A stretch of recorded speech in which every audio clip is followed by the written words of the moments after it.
Living a life in full is a conversation you always wanted to have with that person who gave an amazing TED Talk, or the author of one of your favorite books, or that inspirational Olympian you always wanted to know more about. It's graduate-level conversations with those making a difference in the world and in the lives of others. This show brings you new ideas and approaches so that you can live a life in full. I'm your host, Dr. Chris Stout, and I hope you enjoy this episode.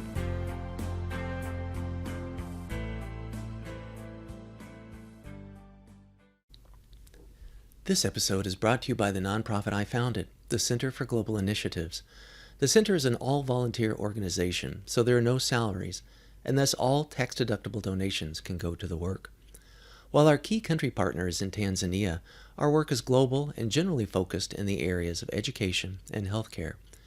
We also help others to get their nonprofits started or augment others' project-based initiatives. It's our goal to open-source humanitarian intervention and to help make it easier for others to do more good in the world.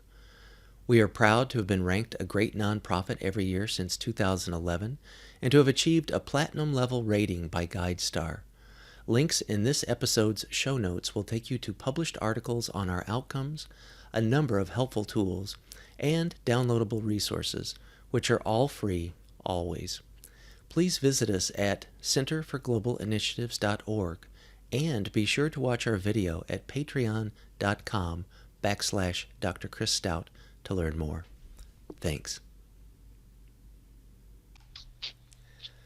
Welcome to another episode of Living a Life in Full. I'm your host, Dr. Chris Stout. I hope this finds you and yours safe and doing well. As good timing would have it, we're fortunate to have Chris Majer as our guest today. Chris truly demonstrates living a life in full. He's the founder and chief executive officer of Human Potential Project, or HP2. Chris earned a BA in political science and went on to study organizational development, earning a master's degree in public administration from the University of Washington, after which he worked as a political consultant. He was also a competitive rugby player for 11 years and then began work as an entrepreneur, founding the first iteration of HP2 in 1981. The company designed and delivered a series of groundbreaking programs to the U.S. Army and to the corporate world, where they soon began garnering and generating remarkable results and accolades. Under Chris's leadership, the firm grew from a startup to a company of more than 80 professionals working globally. In fact, Chris was the principal architect of organizational transformation projects for such corporate clients as AT&T, Cargill, Microsoft, Intel, EDS, Amgen, Capital One, and Alliance Life. He has worked and conducted seminars and consultations across the United States, in Canada, Mexico, Argentina, France, the UK, Australia, India, and Malaysia, just to name a few. He's also been featured on The Today Show, The News Hour, and with Charlie Rose, and his work has been written about in Time, Esquire, People, Men's Health, and Leaders Magazine. He has served as chairman of the board to the Seattle Community Youth at Risk, as a board member of the Mount Zion School, chairman of the Mobius Science Center, and continues to be committed to building a better world. In addition, he's been a student of Aikido for a number of years. All of these influences have come together to shape his work, much of which is now detailed in his new book, The Power to Transform, which, by the way, I very much enjoyed and want to discuss quite a bit on the show. So, Chris, it's great to have you on. Well, thanks very much. It is, of course, great to be with you. And as you noted, with you in these particularly new, challenging, and trying times. Who would have thought, huh? Yeah, for the audience who we were just chatting before the show started that, some of the work that Chris is doing is quite in demand. So I do appreciate you taking this time, man. It's much appreciated. So I want to get into the book and I want to get into the Human Potential Project. But I'd like to begin maybe just if you could share your background story for the listeners, like maybe start with your rugby playing days and career. Oh, all these stories, they all start the same way. There I was, minding my own business. Well, my rugby playing career, I grew up in Spokane, Washington, the classic high school football thing, and went to the University of Washington, and, at the age of 18, 19, let's just say I had some issues with authority. Okay. So I lasted all of about 3 or 4 hours on the Husky football team. And then they tried to recruit me to the crew team. And, being from Eastern Washington, crew was not a big thing. Right. And And I said, well, okay, wait a minute. Let me get this straight. You want me as an 18, 19-year-old kid to get up at 5 in the morning, go out in the cold, the dark, the wet, and row around on Lake Washington. Oh, and you want me to get a buzz cut as a rite of passage. At the time when, it's all Jesus Christ Superstar, everybody's got, Yeah. And so I thought about that for about 2 seconds and went, no, thank you.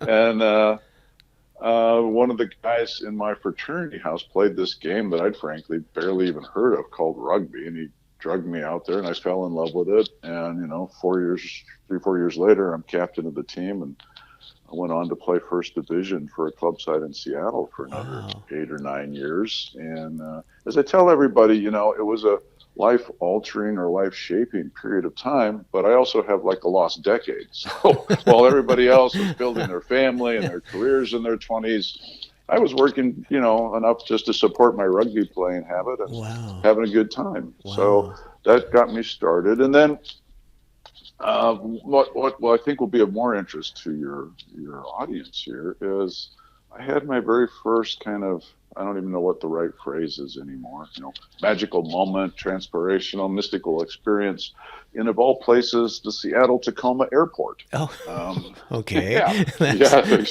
That's a new one. Yeah, not the spot you'd normally look for these things. No, so every year there used to be this fantastic rugby tournament down in Monterey, California. And as a sidebar, I one of my life goals is I want to meet the guy who convinced the Monterey Carmel Chamber of Commerce that it was a good idea to invite 30 rugby teams down for a weekend to play on the polo grounds of the 17-mile drive. The most hoity-toity, most hoity-toity place in the country. This is like inviting Attila the Hun and some of his pals over for the weekend. What could go wrong here? So anyway, we're going to the tournament, and I get to the airport, and I went, oh crap! The book that I was reading, I left on my bedside table. I need something to read. I'm not one of these guys who can just get on the airplane and stare at the seat in front of me. Right. So I go into the bookshop at the airport, and you don't need me to tell you what those things are like. There's the spy novels and the bodice rippers and all this kind of stuff. Yeah. And then strangely, I'm kind of looking at this wall of books, and I know this is going to sound strange, but literally one of these books started talking to me. And I'm not talking like an audio book here. And I was like, okay, well, this is new. First, I'm kind of looking around like, who's talking? What? And there's this funny little book way up in the corner, and it was kind of one of these things is not like the others. So I pull this book down, and it's called The Ultimate Athlete by a guy named George Leonard. I'd never heard of him, but I thought the title was catchy, so I just kind of flipped through it, and I thought, perfect, I can pick up some tips and techniques for my game, and maybe I can learn something that'll be useful for this tournament. So I bought the book, get on the plane, I start reading it, and pretty soon I'm like, wow, this is a whole new language for me. This guy's talking about synchronicity and intentionality and this seemingly magical energy called ki, and some martial art called aikido, and some guy named Richard and his black belt test, and I'm kind of like, blah, blah, blah, blah. Wow. I don't know what this is, but I like it. Yeah, yeah. And that's what set me, Frank. That's what set me down this particular path. Wow. I mean, prior to that, my destiny, the family business when I grew up was a Ford dealership. My grandfather had it. My father had it. I was supposed to be third generation. And, I finally told my dad I couldn't see myself wearing a white belt, white shoes, and selling Pintos. So that's good. That's better than a plaid jacket and we're doing used cars, I guess. So, listen, my formative years when my dad's interpretation of daycare was he would leave me with the used car salesman every afternoon. Apprenticeship. So. Yeah, that's how I got shaped.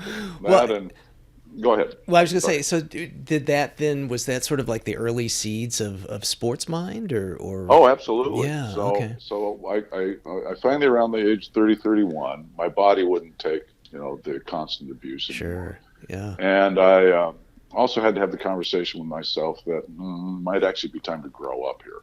Oh, man. Oh, how sad.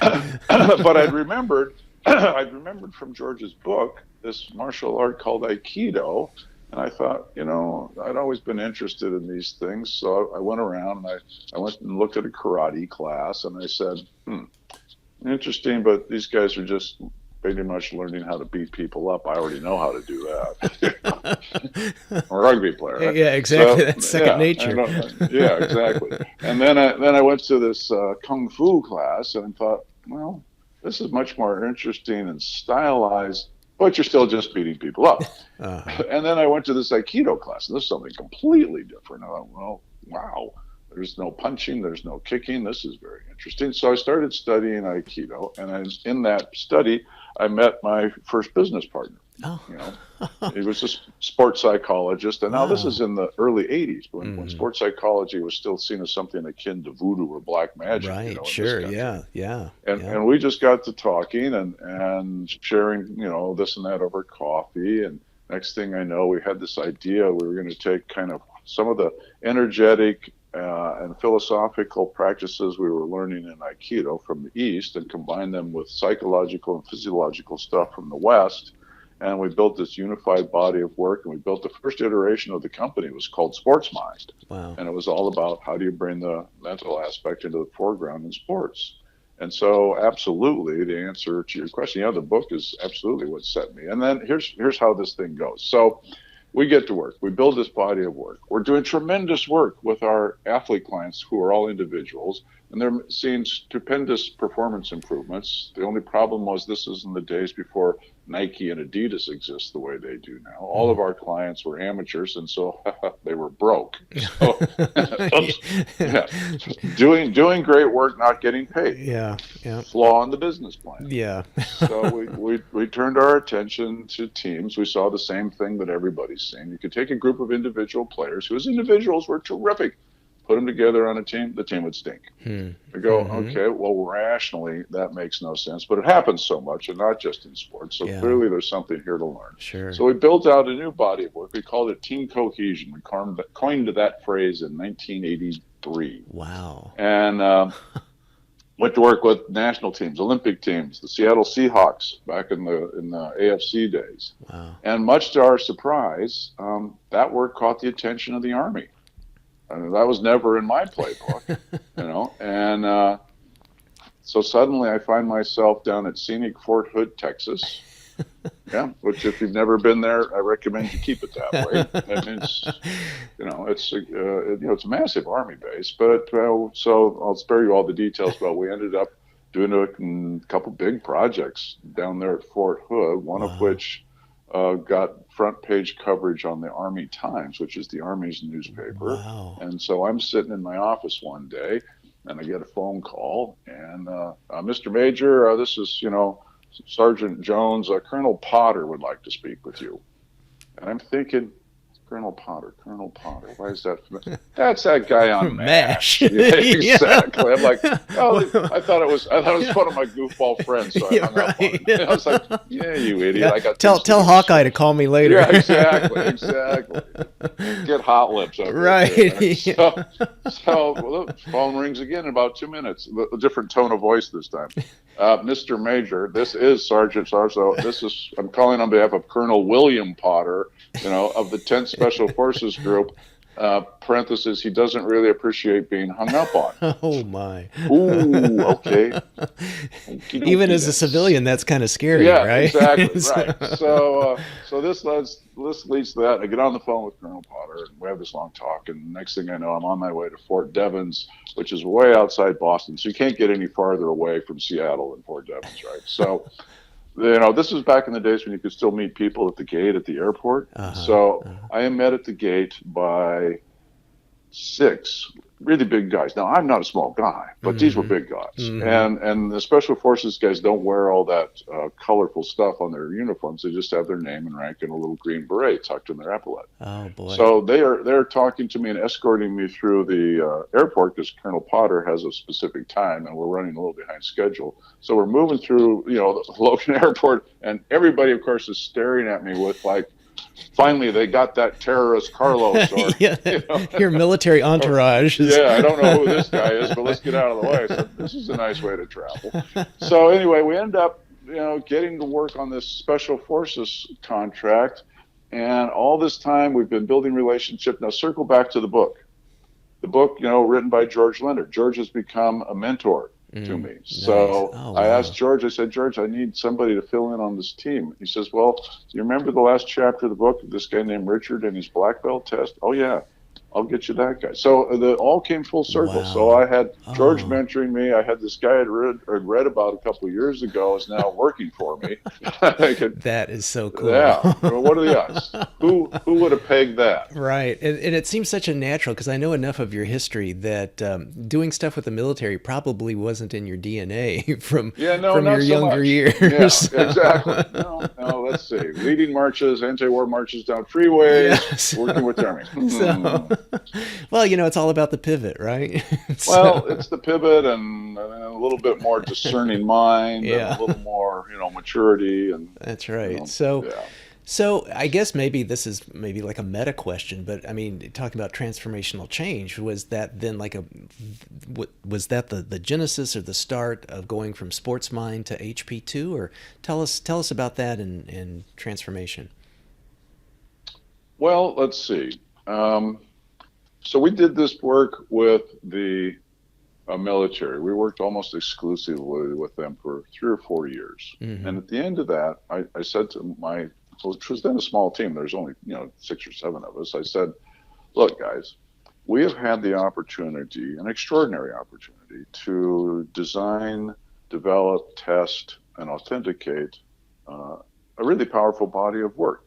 And we've done it in 2 arenas where performance matters and where you can measure it. First with athletes, then with soldiers. Okay? And right up to the pinnacle, up to and including, this year-long classified project we had with the Special Forces. I don't want to spend my whole career training soldiers. In fact, let me be very clear about that.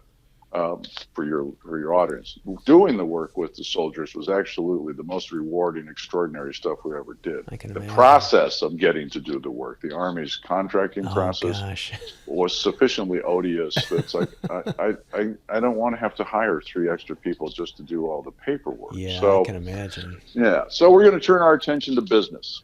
And the challenge, it's actually going to be more challenging than the sports and military. And everybody looks at me like I'm nuts. And I said, no, I don't mean physically. I mean, think about it.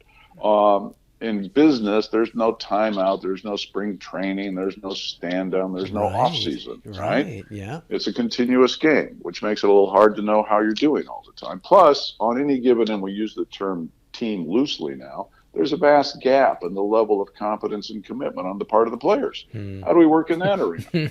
Yeah. So not everybody's got the same motivation. Yeah, not even close. So we put together this body of work, and I said, okay, here's what we're going to do. I'm going to put together a business plan. We're going to go out because I want to treat this as a company. So you'll notice that, unlike lots of other people in the space, my stuff's never had my name on it because I don't want it to be all about me. Then it's a cult.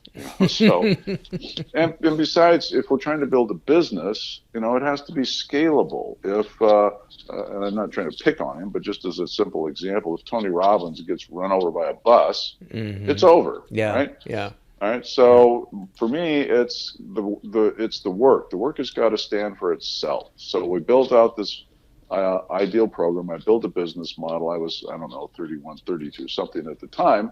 And I'm going out in the early to mid 80s to raise money. There was no venture capital funds. There was no angel investors. And none of that stuff existed yet. And everybody looked at me like I'm nuts. What do you don't know how to write a business plan? What do you mean you're going to go write? Are you crazy?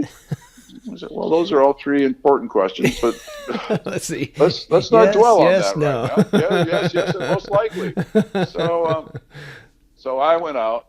The very first guy I talked to says, "This is the coolest thing ever." Wrote me a check for $400,000 in 1984.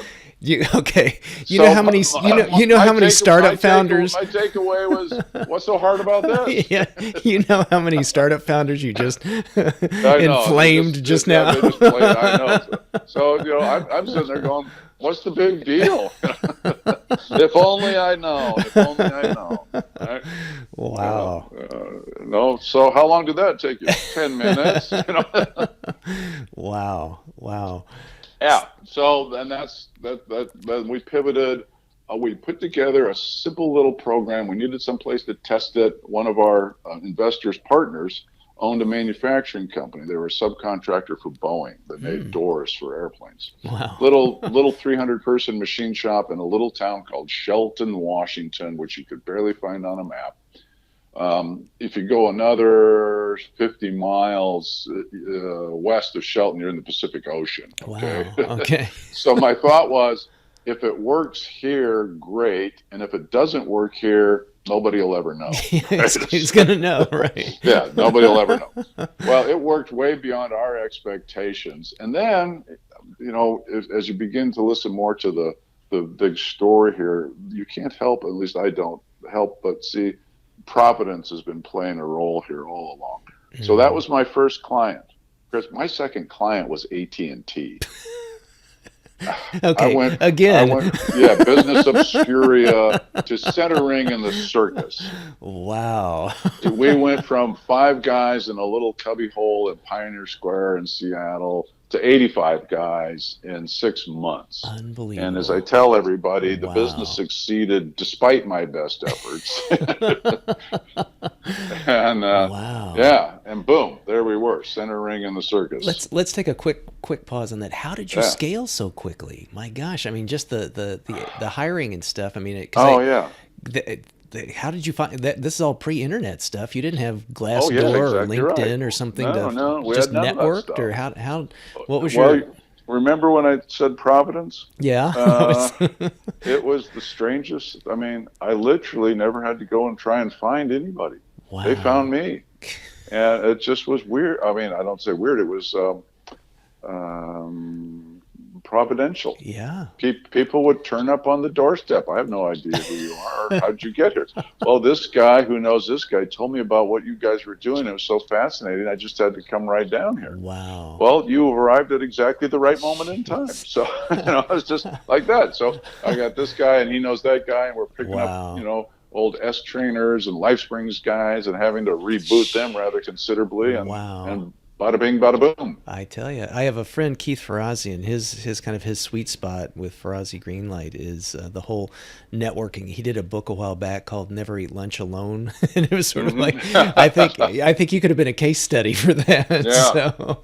Yeah. I mean, it was. I mean, literally, never once did we have to go and look for anybody. They just showed up at the right moment in time. So how long was It was quite extraordinary. How long was AT&T, and then it's sort of my guess is that that was a stair-step thing. Then you're doing stuff at it was Microsoft, and you're doing early stuff days. Just launched us all over the place, wow. and we go through these peaks and valleys, and then you can't be on the upswing of the roller coaster forever. Mm-hmm. So we had lots of drama and stuff, and my partner and pseudo big brother just keeled over dead one weekend. Oh, Chris! That was, my of course, gosh, devastating. And then everything went in the toilet for a while. So, rising from the ashes, we built it back up again, and it went through a couple iterations, and then we had the great economic collapse. Yeah. And, we're back to ashes. Jeez.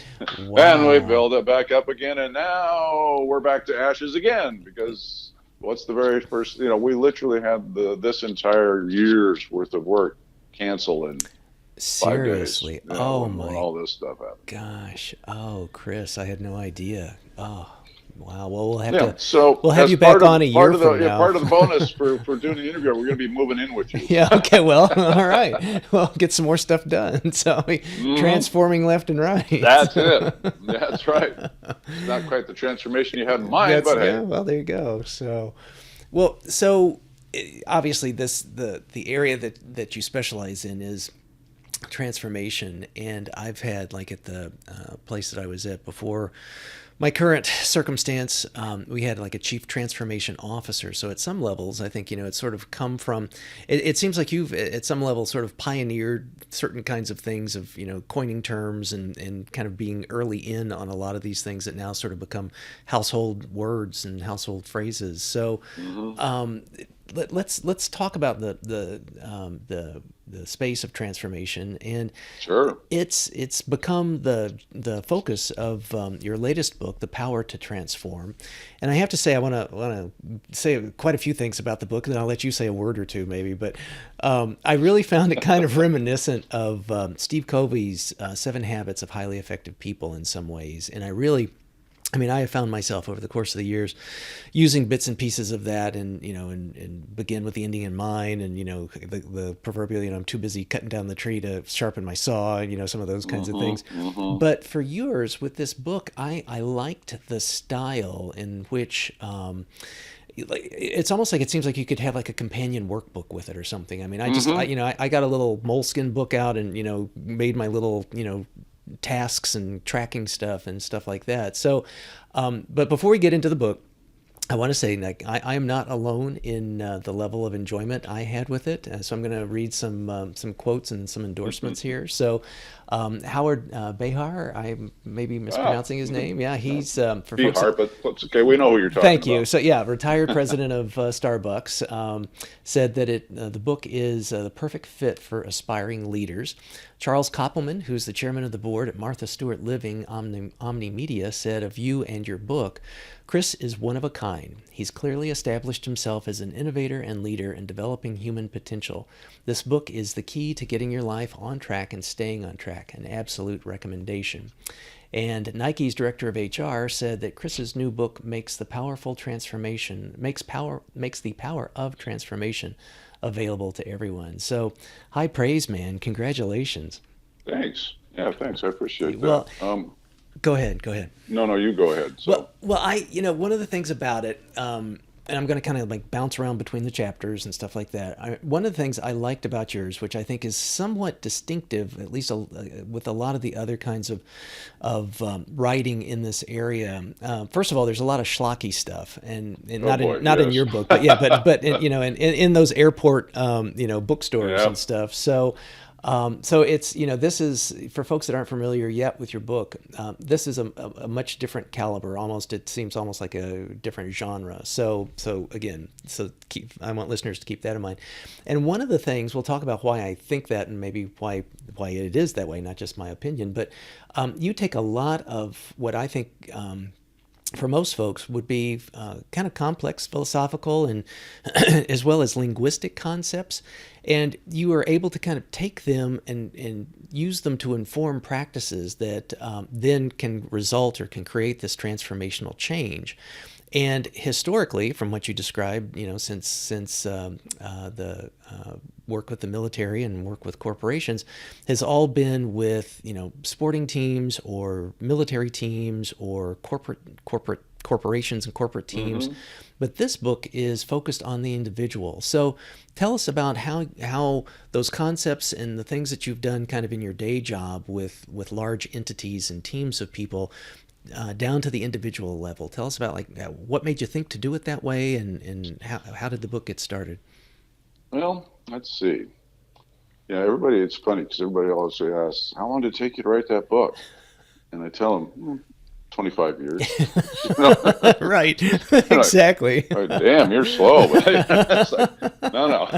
That was the research. Yeah, that was the actually making sure there was something useful to say.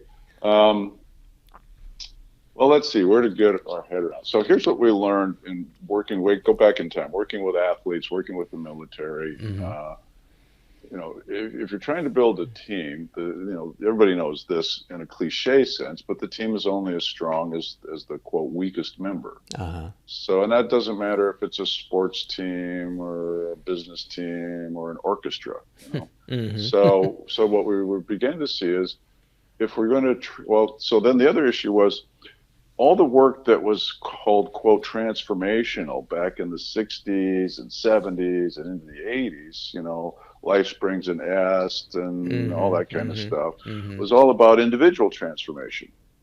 And we had come up through that kind of model, and yet we were the ones really, and that's why none of those guys were ever successful in business. They didn't understand that transforming an organization is not the same thing as transforming individuals. That is Those are two different things. That seems so obvious, but I never really thought about that. You think of the Werner Erhard, stuff and Est and all that. They tried for years and just never got anywhere because transforming an organization is very different than transforming individuals. Brilliant. At the same time, what we knew is you can't transform the organization if you don't transform the individuals. Yeah. So we would start. So our program, and what was the genesis of the book, our program was long because it took a while to get through all this stuff. So we started working and building and generating extraordinary results. And the good news is at AT&T, they were very particular about tracking all this stuff. And, these were dark days at AT&T. They'd gone through divestiture and they were losing people and losing money and everything. No more everything. Bell. Yeah, exactly. Yeah. And so, it was a tough time, but we were able, and in fact, I finally got a call one day from a woman I'd never heard of, and she says, Mr. Majer, we're the independent organization that does the annual attitude surveys and employee surveys for AT&T, and we just got to know, what are you doing with these people? I was like, excuse me? She says, well, we've actually had to break out in our survey the people who've been through your program because their numbers are so dramatically different. They're actually skewing the results of the whole thing. Wow. So, okay, you're welcome. Sorry, That's very cool, man. See, but now here comes the but. But we would track these things over time, and after about 18 to 20 months, they'd start to go back down. And in fact, over 24, 25 months, in many cases, were worse than where we started. So we were completely both mystified and horrified. Like, wait a minute, that didn't fit. This was how I began to learn. That didn't fit with any of our transformational models. Yeah. And so what we began to see was, there's three variables you have to pay attention to if you really want to transform an organization: the mood, the systems and process, and the management practices. And what the individual transformational work did was essentially transform the mood. So you went from people who were in despair and resignation and distrust to ambition and confidence and all these things. But then if they got thrown back into an environment with the same old dysfunctional management practices and systems and processes that didn't acknowledge or recognize anything that they were doing, it was just a matter of time before all that good stuff would wear off. Wow. So that's when we began to build out and change our program. So when you ask me the genesis of the book was, literally 20, 25 years in the making and 3 months in the writing. And what I'm with you, and I actually resisted for years writing a book, because what I came to see, and where we differ from everybody else, in my view, we as a society have been sold a bill of goods about what learning really is. We seem to think that it's the acquisition of information, ideas, insights, understanding, because understanding is the holy grail. And we went, no, it's not. What we know from our work with athletes and soldiers is, I don't really care what you understand. I want to know what you can do. Yeah. Right. Yeah. So our interpretation is learning is the development of new competence, a new capacity for action. And our product is what we call embodied competence. Embodied means you can take the new action without having to stop, think about it, look it up in some book. It's automatic, ready at hand action when you need it. Right? And competence is simply the capacity to consistently produce the intended outcome. Now, what we know is, and here's the thing that I want you and your audience to pause on, is what we know now is that while the mind understands, and understanding can occur in an instant, in the end, it's the body that learns. And the body only learns one way, and that's through practice. And no amount of understanding ever produced competence. Only practice does. Like motor memory kinds of things. Is that along those lines? Yes, and it's a little more than that. But yeah, think of that. So if you think about it, anything that you're good at, how did you get good? You didn't get good by reading about it in a book. What the book does is it produces an awareness of a possibility. Oh, here's this whole new world that I don't know anything about, but hey, it might be cool to learn. Mm-hmm. So, if you're, take a simple thing, you want to learn how to, cook Mexican food. I'm just making that up. You can read books about it, but until you get in the kitchen and start making stuff, right. we don't know if you've learned anything. Yeah. And it's the same thing in business. People I want to read all these books about leadership. Well, okay, great. So then what we got is kind of an annoying know-it-all, but she hasn't developed any new practices. Doesn't make you still act like the same old jerk you always were. You just got a big bookshelf. Whoopie-doo. That's good. Well, that's this. I think. Was it like chapter 3 or something? Because you have learning in a new world, I think is the title of that chapter, and that's where I think you talk about the embodied competence aspect of it, and it also kind of reminds me of like was it Adam Grant? I forget who it was. Did the book, The Power of Habits, that sort of a thing. Where I could imagine very much in a military circumstance where you don't have time to like stop or to read your guidebook or to look something up, in the back of the appendix or something.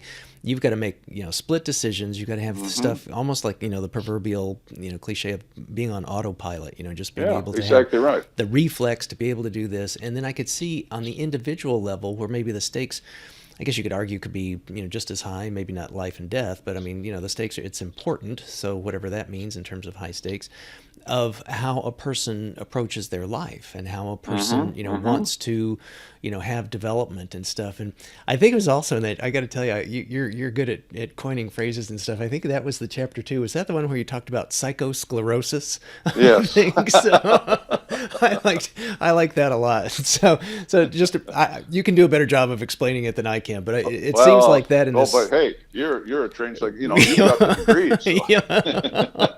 Yeah, I didn't coin it though, man. I'm jealous. Well, we all know, as everybody tells you, as you get old, and you have to be careful about arterial sclerosis, right? The hardening of the arteries and stuff. So you got to exercise and do all this stuff. Right. And as I tell people, I say, look, that is absolutely true, but there's another thing you got to pay attention to, which as you get older is psychosclerosis, which is the hardening of the attitudes. And if you're not careful, and you don't engage in keeping all that neural network active and learning, you're going to be that guy who's standing on his porch, you kids get off my lawn. And nobody wants to be that guy. And yet it happens. So let's back up a little bit. So we don't like the notion of habits. As I said, habits are for junkies. Okay.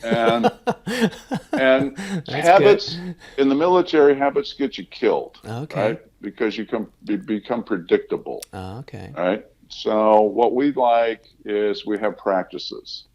Right. So you've got two types. We could do a little Johari window here, but you've got a conscious and unconscious practices, right, and generative and degenerative practices that build what you want or that detract from what you want. And so the key to all this is to bring awareness to the whole process and understand that all this. You said there's a bunch of junk out in the market. I call it drivel and pablum, which is you got all these tips and techniques and the Hallmark card motivational stuff and all those kind of posters. And it okay, if it gives you a little burst of something, fine, but don't confuse that. So people say and say, oh, are you a motivational speaker? And I no. I hope not. No. So, we talk about the conversation we just had about authentic learning. I said, look, there's 3 ways I can get you to do something. I can inspire you. So hey, if you come over here right now, something great's going to happen. I can intimidate you. If you don't get your butt over here right now, this big guy's going to hit you. Or I can entice you, right? Come on over here. I'll give you $5. Come here.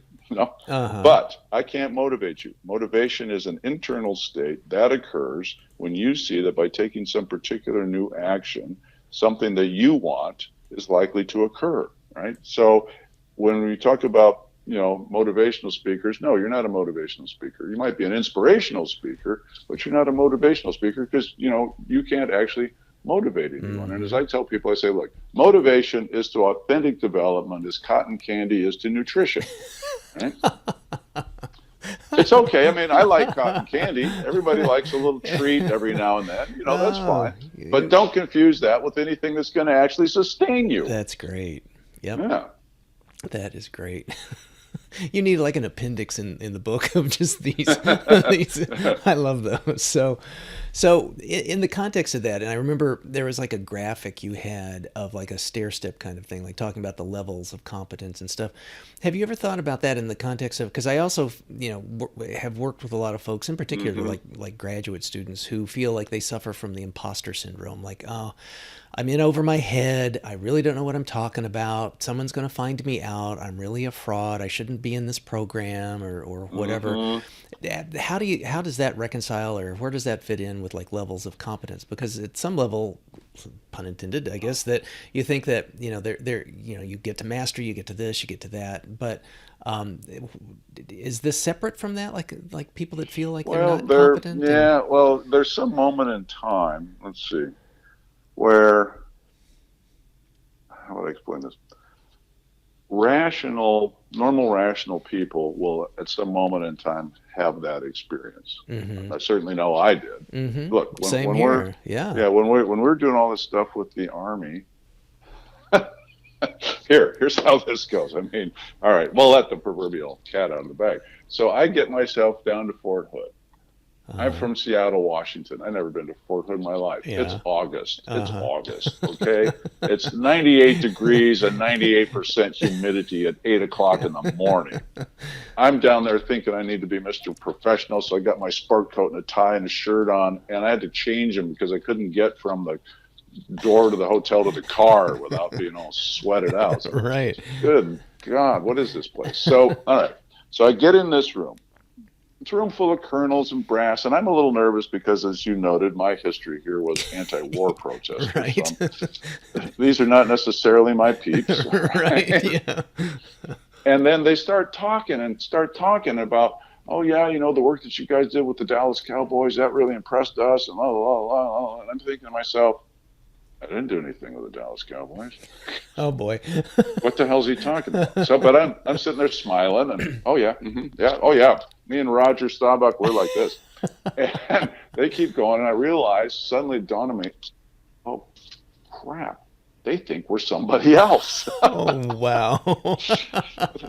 Okie dokie then. Well, far be it for me to disabuse them of that notion. Right. Your last name isn't McKenzie? Yeah. So no. So we go through this whole thing, and all along they're thinking there was some, but by the time we're done, they're like, "Oh, this is great. This is better." That's great. And all you needed was the opportunity. So exactly. So, but then I get back to office, and my guys are all like, "You did what?" and you promised them what? We don't know how to do all that. I said, it's okay. We got 6 weeks to figure it out. Let's get busy. So, so were there any moments along the way where I'm thinking, oh my God, what are we doing? What if they find out? Of course. But at the same time, I blended that with my confidence. And, it's a fine line between confidence and arrogance. Yeah. So, but I can ground that. Look, every time we've had a challenge like this, we've risen up to meet it. Yeah. If you're in graduate school, well, I was going to say you earned your right to be there, but apparently with some of these cheating scandals, we'll just your assume parents that paid for your right to be there. Okay, yeah. So let's dismiss that and go with, all right, you didn't just fall off the bus and end up in graduate school, right, all right? Right. All right. So yeah, you're right at the edge, and you should be not questioning, can I do it? But you should be alert to, I'm on the leading edge. It doesn't get any better than this. You're in the infinitesimally small percentage of people who ever get to graduate school. So you need to look yourself in the mirror and say, okay, let's knock that shit off and get busy here. Right. That's good. Yeah. Well, you got to slap that little internal whiner around every now and then. And it's a good balance. I mean, in the one sense, not to be on the whiny side of things, but then on the other side, not to be so full of yourself and chock full of hubris, so to speak, to think that, you're God's gift to whatever your circumstance is. So it's and I think the genuine, authentic aspect of that is the competence that I think you make mention of. So you have another, chapter called it all moves from the center, and that starts Yes. with an interesting trip to Africa. So, can you talk about that experience Oh, Lord. and what you learned from it? So, I'm glad you survived it, first of all. You So, and me both. Yeah. Otherwise, this would be a yeah, pretty boring interview.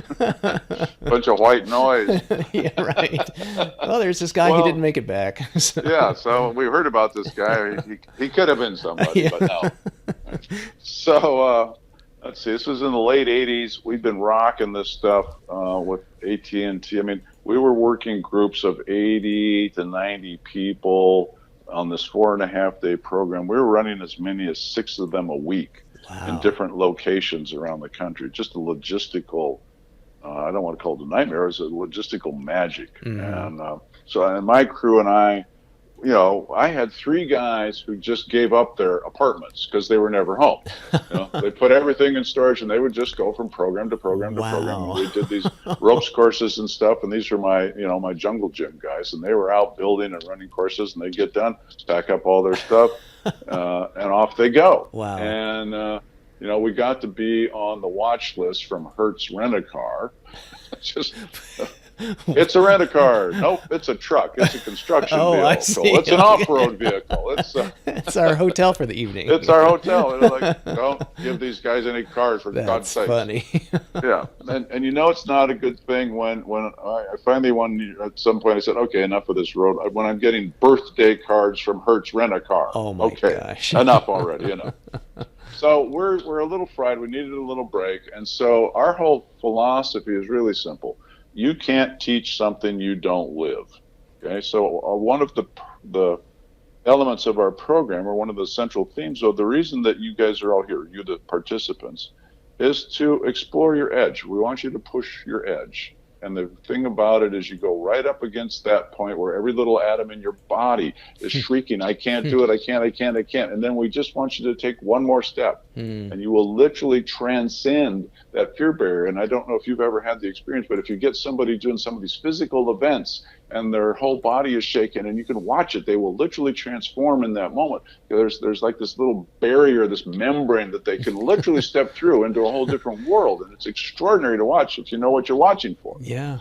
So we're like, okay, but we doing ropes courses and stuff is nothing for us. How we build the damn thing. So we've got to find our edge. And so one of our guys said, well, look, let's go find some place in the world that's wild while there's still some wild left to find, right? Uh-huh. So Africa. None of us had ever been to Africa.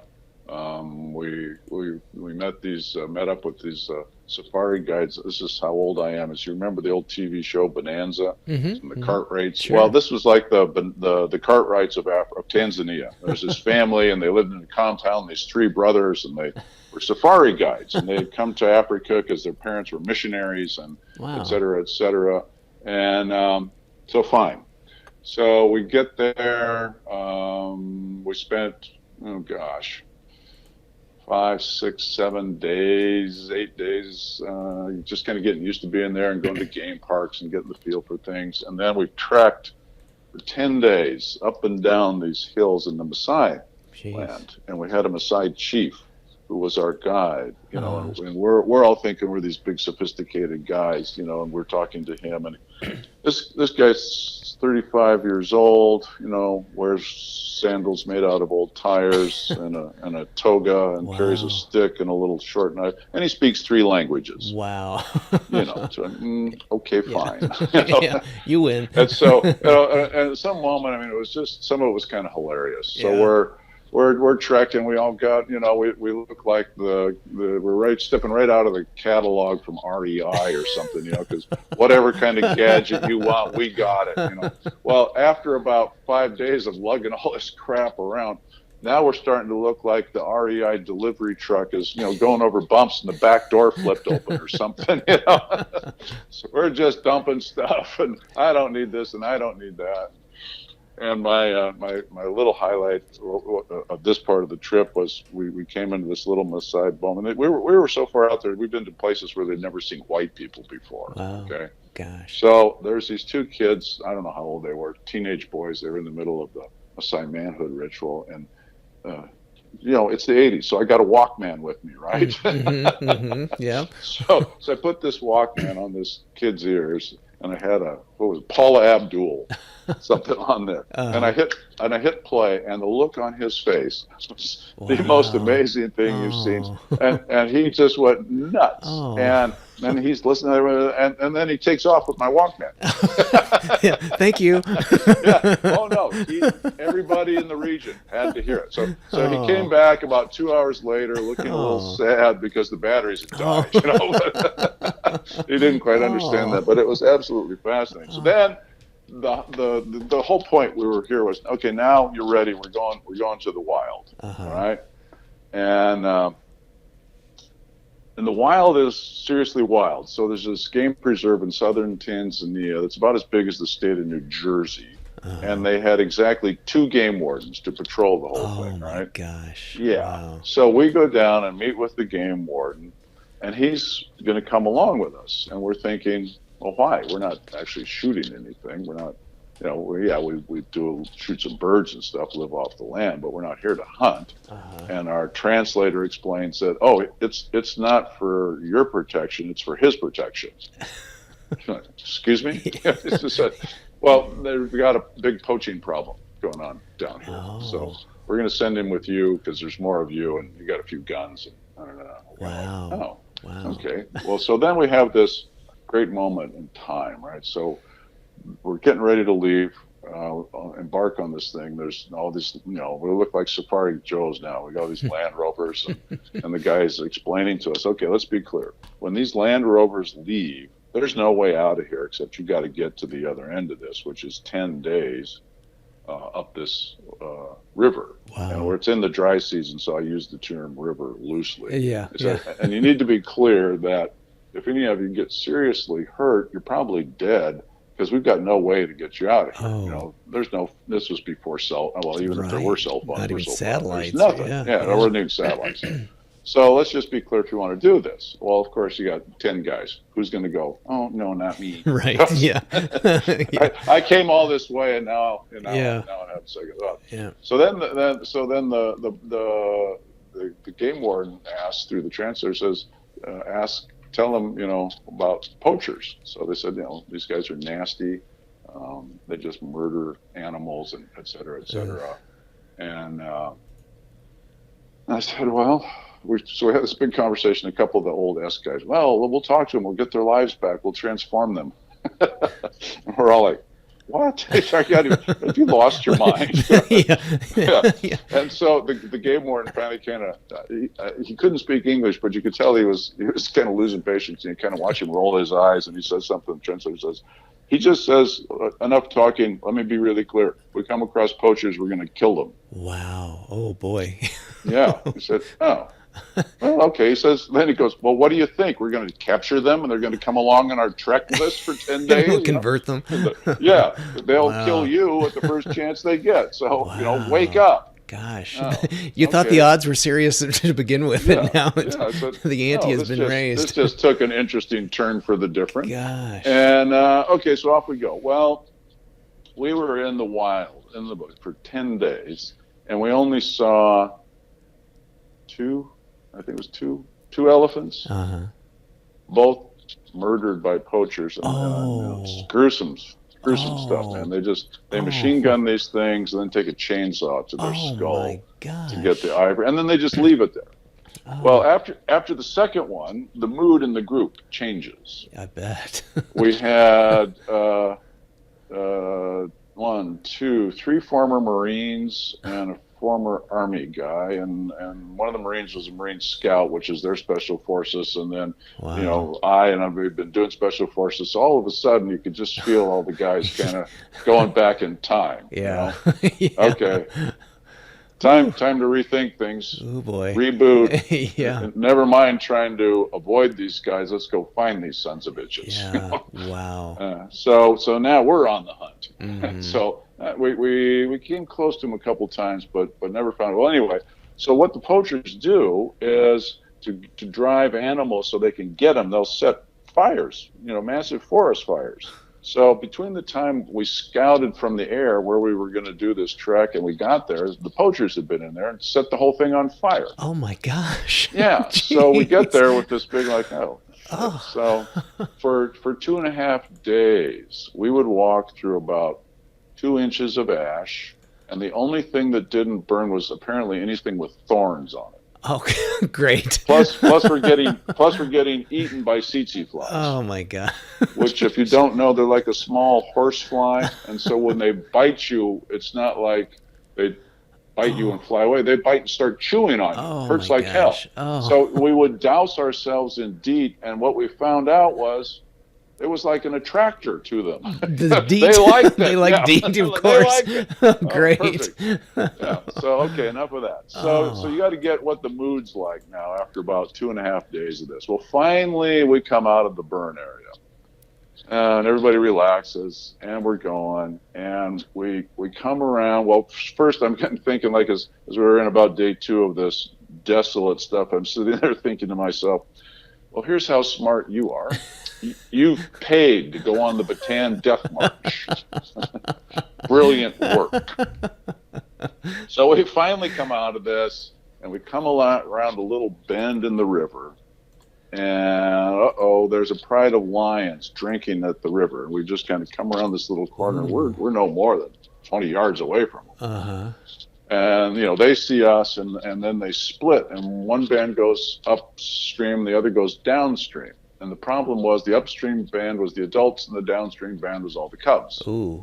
Oh, so boy. we're in the middle. Great. Yeah, great positioning. Yeah. Pretty much boy. the last place in the gosh. world you want to be. Oh, boy. So now all of a sudden, everything goes into this, I don't even know how to describe it, because I've been studying Aikido, and we've been learning the centering practice about, how to be present and everything.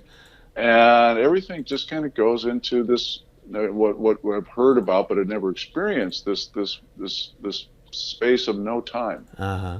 So in literally in no time, we watch our main guide, who we called Tarzan. All of a sudden now he's gone into Joe Montana mode. So wow. He's backpedaling, racking around into his rifle. Wow. The guys are circling up, and we've been coached really clearly about what to do if you get attacked by a lion. Is you put your backpack between you and the lion, and whatever you do, don't run, because they'll chase you down. That triggers their prey response, which sounds really rational when you're doing that on a chalkboard, right?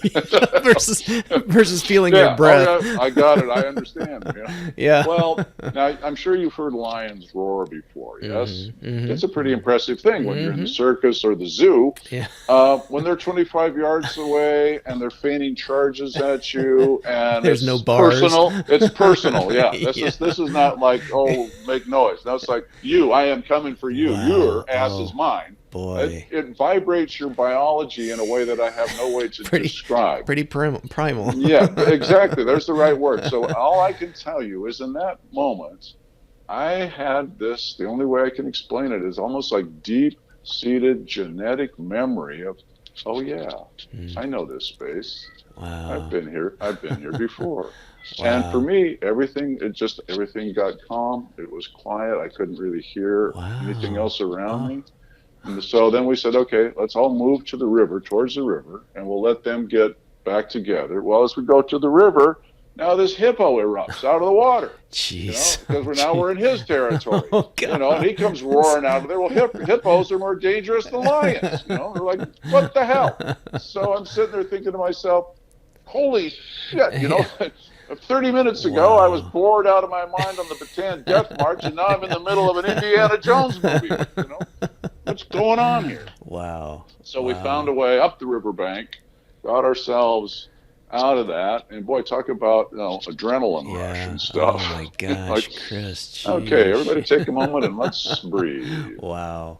Yeah. Oh, so in that context, then, I mean, it kind of, I guess there's a real life example, operational thing of I get why it all moves from the center, kind of thing of being able to then have, and also to your earlier points and of our conversation in the book of not not having time to say, now let's see, what did they say on the chalkboard? I put my backpack between me and the lion, or do I, it's Yeah, like, exactly. It's you like, what are we you supposed to do? What are we supposed to do? yeah, Yeah. yeah. So I mean, certainly, and I think to your point too in the book about making these things, through, kind of a conscious, certain kinds of things that become a conscious effort if it's not something that's already ingrained in a person or practiced into Hmm. a person or part of a person's, whatever, just Yeah. their genes, let's say. So I want to be respectful of your time. I have a couple other things I want to talk to you about with the book.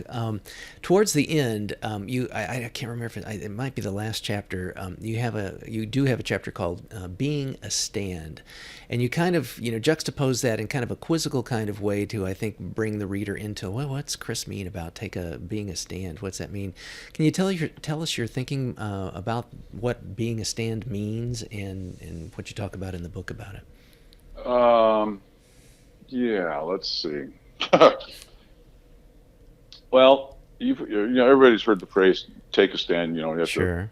you know, take a stand and la la la. And I Mm-hmm. thought, well, I think there's a difference between taking a stand, which is you see lots of people. Well, I'm drawing the line in the sand, and then as Right. Mike Tyson would say, till you get hit in the face. Right. Everybody's got a Like, plan. yeah, about that stand. Yeah. Not so much. Yeah. And um, so what I saw was it's really not about what you're doing, but who are you being? If I'm being a stand, that's very different. There's a different level between taking and being. It's like the difference between talking and doing, Mm-hmm. right? Mm-hmm. So Mm-hmm. if I'm being a stand, I don't necessarily have to talk about it or say it or anything. It's all about who am I in the world? Who am I going to be for the world, to the world? How am I going to interface with the world? If I'm a stand, for the example I use in the book is for the safe and well development of children. Okay, well, Mm-hmm. that'll reflect how I am with my home life, likely my career choices, everything else. Mm-hmm. And the problem I find with most people is they don't really stand, for anything. And if you don't do Mm-hmm. that, then obviously you get swayed by everything. So Sure. it's really a question of coming to terms with, well, who are you? And you look at your life and you go, if I were to ask the people whose shoulders I'm standing on, just my own family, multiple generations, would my grandparents look at me and say they're proud, that what we sacrificed to Mm. enable you, was Yeah. worth it? Yeah. And too many people are kind of, well, I got my cubicle. Well, Yeah. okay, but that wasn't the answer to my question. Mm-hmm. Mm-hmm. So it's, to me, this is the culmination of all the work that we've done, is enabling people to really get in touch with what is it that you really care about. What do you want your life to be about? Because if you just kind of bounce around from this and that and this and that, you're just kind of taking up resources that we Yeah. could better put elsewhere. I'm sorry, but Yeah. there's enough Well, stuff going on in the world that we need people who are clear and committed and focused and up to something with their lives. And that yeah. doesn't mean everybody's going to be Gandhi or Martin Luther King. I'm not saying that at all. Right. If you look at the people right now, all the healthcare workers, Yeah. as in Yeah. this moment, we're in the Mm-hmm. midst of this crisis, and probably people won't be listening to this until it's kind of calmed down a bit. But we've got all these hospital workers and doctors and nurses who are clearly a stand for the health and safety and well-being of the people in the country. That's what it Yeah. is to be a Yeah. stand. Yeah. Then we got all these hand wringers and opiners who want to, pick at them and, you should do this differently. And it's like, oh, sit down and be quiet. You're a stand for bullshit. And we don't need that now. That's good. So you throughout the book you talk about building a practice that helps to stay calm while the world around you is like in chaos and swirls and confusion and facing down daunting challenges, be they hippos or lions or life or cubicles or whatever else, and trying to be consistent in terms of making choices and having choices. You have a great chapter on that. And how would you advise? I mean, as we're talking right now, and as we talked before we started recording about these days of COVID-19 or COVID Mm-hmm. 19. So, like, how would you advise readers these days in the coronavirus era to use your book, or how to be able to adapt some of the lessons and practices that you have in these current times, Chris? Well, very good question. I think to begin with, the work that we do on centering couldn't be more timely than what Yeah. we're facing with, Yep. because Yeah. people literally get prone to panic and worry and concern and Mm-hmm. uncertainty, and all that is just because you're not present. Yeah. You're time traveling. You're off in time and space, right? Good point. We need Yeah. you to, we need you to be here now. Yeah. So right here, right now, and that's what center is all about. It's being present, open, and connected. Being here in the moment, in your body, in what's actually going on, not what might happen, what used to happen. What's here, right now. Mm-hmm. And if people can come back to that space, they'll be in infinitely better shape. And then, let's see how I think as a society, in terms of leadership, we made a mistake, which is this whole notion of social distancing. And we've got to go with physical distancing, but social connection, right? Because, I don't know. Yeah, we should call it physical distancing. Exactly. Yes, physical distancing. Yeah. Right? Yeah, so yes, we Yeah. need to stay safe and be mindful of all that. But we can't be looking at each other like we're all serial killers Yeah. or something, Yeah. Yeah. You go outside and people are kind of looking at you furtively, and it's like, no, we're all in this together. Yeah. And we've got to figure out ways to stay connected while we're dealing with it. Mm-hmm. And I think, it's interesting to see how it's sort of like literally and metaphorically migrated, like how European countries dealt with it, how Asian countries have dealt with it, and kind of the lessons learned. And I think you raise an interesting point. I mean, under normal circumstances, it's good to be centered. It's good to be mindful. It's good to have self-care. And I think, again, your book speaks to a lot of those, kinds of tools. I think,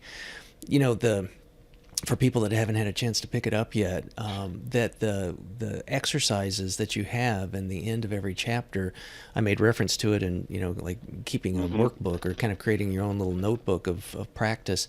I think it's those kinds of things and in the literal practice of those that I think can be helpful. You can apply it to whatever point, I don't care what your age is, I don't care what your job is, I don't care if it's COVID, post-COVID, pre-COVID, whatever, that they're very actionable standards that people can use. So I would highly recommend. I think, I know you didn't write the book with this in mind because it came out before all this hit the fan, but I think you're very prescient to have these kinds of skills. And I think, again, it just speaks maybe to the psychology of these. These are techniques and approaches and methods and practices that can be beneficial in spite of crises and whatever point someone finds themselves in. Well, so I appreciate that, and you're right.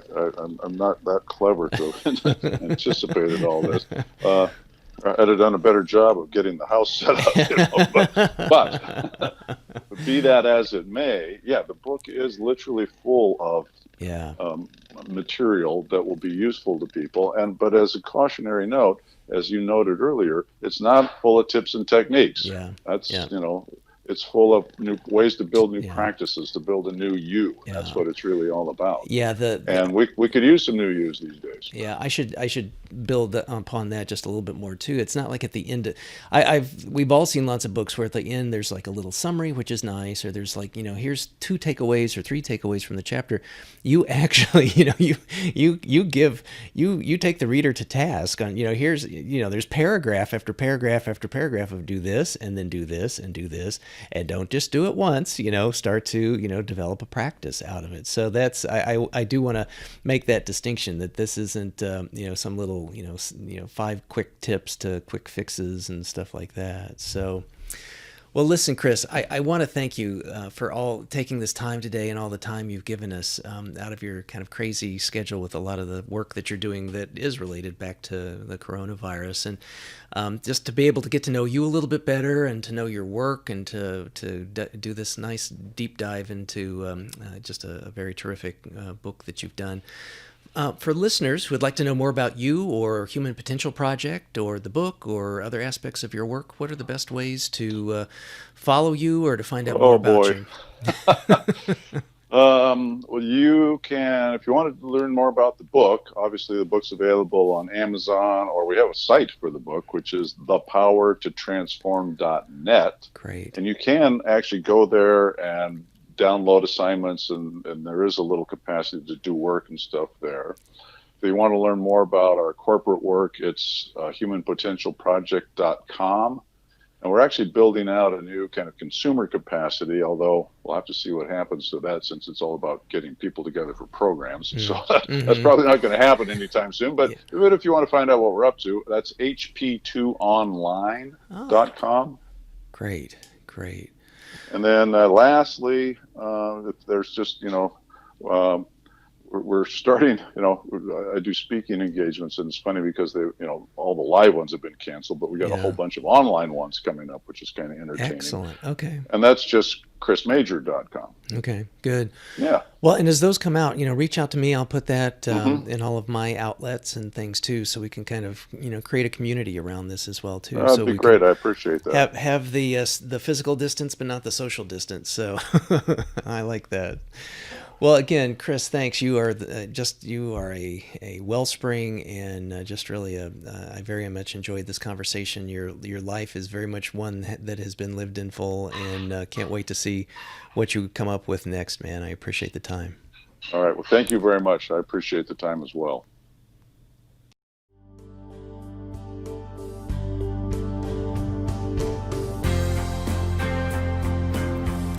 Living a Life in Full is a production of Stout Media, a subsidiary of Gordian Knot, LLC.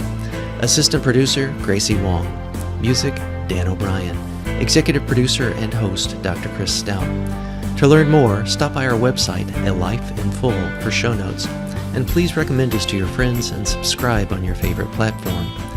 And as for the obligatory disclaimer, this podcast is for general information uses only and does not constitute the practice of psychology, medicine, nutrition, or other professional healthcare services, including the giving of medical or psychological advice. No doctor-patient relationship is formed. Lastly, and perhaps most importantly, I take conflicts of interest seriously. For all of my disclosures as well as show notes, please see livingalifeinfull.org/podcast and my LinkedIn profile. Thanks, and until next time.